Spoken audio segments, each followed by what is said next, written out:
ఆమెకి హెల్త్ బాలేకుండే అనమాట. ఎన్ని డెలివరీస్ అయ్యాయి కదా! సో, హెల్త్ బాలేకుండే. ఎవరినైతే బాబుని కన్నదో తనకి హెల్త్ బాలేకుండే అనమాట. అయితే ఆ పాప ఇప్పుడు ఒక్కతే అయిపోతది గదా!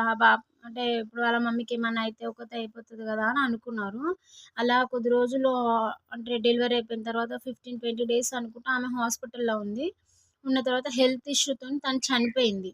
అంటే ఎవరైతే ఆ పాప వాళ్ళ మమ్మీ ఉందో తను చనిపోయిందనమాట. అయితే చనిపోయిన తర్వాత ఆ పాప వాళ్ళ డ్యాడీ ఏం చేశాడు, మళ్ళా మ్యారేజ్ చేసుకున్నాడనమాట. కొద్ది రోజులు ఒక 6, 7 మంత్స్ తర్వాత.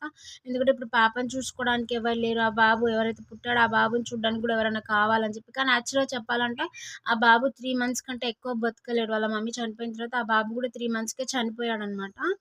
అయితే ఆ పాపని చూసుకోవడానికి ఎవరైనా కావాలని చెప్పి వాళ్ళ డ్యాడీ మళ్ళా మ్యారేజ్ చేసుకున్నాడనమాట. వాళ్ళోళ్ళందరూ ఒప్పించి పెళ్లి చేశారు. ఈ అమ్మాయికి చూసుకోవడానికి ఎవరైనా ఉండాలి కదా! అని చెప్పి. ఆ పెళ్ళైన తర్వాత ఏం జరిగిందో నేను మీకు నెక్స్ట్ పార్ట్‌లో చెప్తా.